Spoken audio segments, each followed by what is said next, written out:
So going on with that theme, going into one of our duopoly supermarkets, what can I expect on the shelves that would contain GM ingredients? Well, what has happened is Greenpeace have done this great little True Food Guide that there's some copies out the front there. And what they've done is because our labelling laws are so weak, they've gone round and interviewed companies and put them in either red or green. So if they're green, the companies have a proper system to show that they're not using GM ingredients and they don't use GM animal feed. And if they're in the red, they either do use it or haven't really responded to Greenpeace in a way that means they can put them in the green. So if they ignore the surveys or don't really respond well. So you can use these to go around, but things that that are in the red in this guide are things like Cadbury's chocolate, because the soya lecithin may come from GM soy. And then Kellogg's cornflakes, because the corn might be from genetically modified corn.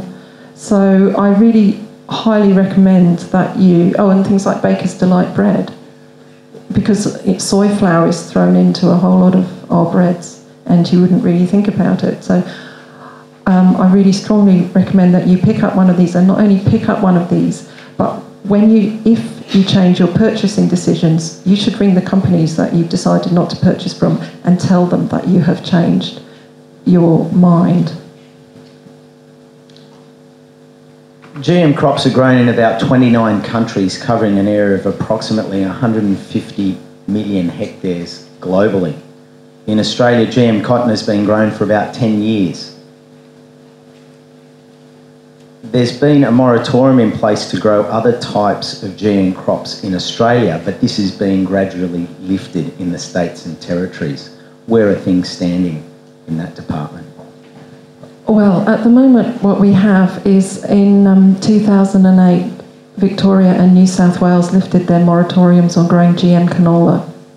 And in 2010, WA followed suit. And this is really terrible, frankly, because as you saw in the film, Percy Schmeiser was the canola farmer, and I don't know if you remember, he had the seed in his hand. It's tiny seed. And he talked about how he got polluted, which was trucks driving by and the tarpaulin flies off and the seed flies out. You know, the really scary thing as well is that canola is a brassica. So that means it's related to broccoli and a lot of the Asian greens. So, I mean, I don't think we can really be complacent about this at all. And as I said before, there's GM wheat being trialled. And the very sinister thing as well that has happened is that Monsanto, that well-known company that we heard a bit about their actions in that film, bought 19.9% of the WA public plant breeder Intergrain last year. The WA government sold it to them after they lifted the ban on growing GM canola. That provides 40% of the wheat seed for Australia. And I don't know if you've been listening to the radio recently, but there was a wonderful little segment on Friday about how CSIRO are developing a GM wheat. And it's going to be so much healthier for us all to eat. And one of the wonderful partners in that is Arcadia Biosciences.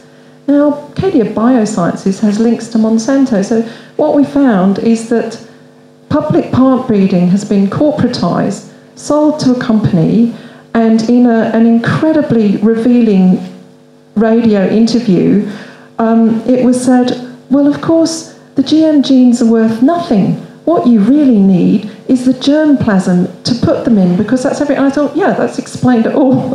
The GM genes are rubbish. You need the wheat that has been developed over thousands and thousands of years by farmers and also by public plant breeding. You know, without that, GM is rubbish. So Australia is in a really, really precarious situation at the moment, and this is why it's so important to put on evenings like this evening, because we can all work together to stop this GM wheat. Final question, just briefly. is it possible for GM crops to coexist with ordinary or organic crops? Quick answer, no. So what's happening at the moment, because, as you can see, you've got wind, you've got water, you've got birds, you've got animals, and at the moment, the world's, the GM eyes of the world are focused on WA because there's an amazing farmer over there called Steve Marsh. He's an organic farmer, and what happened was his neighbour grew GM canola. And when you harvest canola, you cut it and leave it on the ground for a couple of weeks to dry out before it's harvested.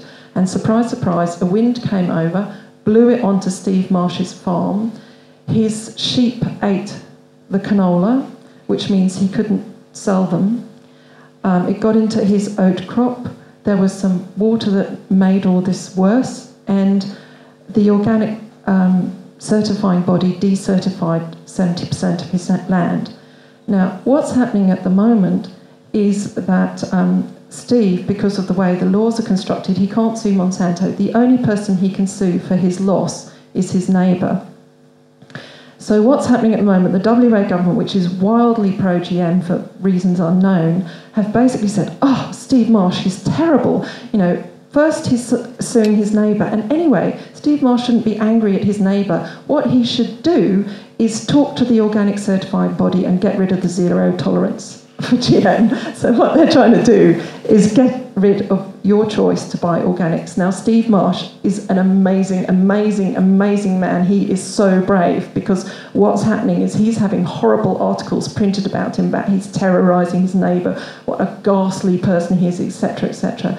So it's really, really important that we all support him. You can buy T-shirts, you can donate to his cause, you can download a song. I gave a speech in Canada earlier this year, and everyone was really fascinated by him, because now Steve Marsh is the latest Percy Schmeiser.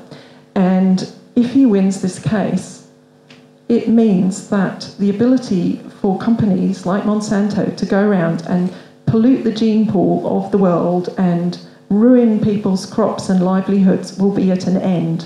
So this is an incredibly important case. So I really urge you to support him.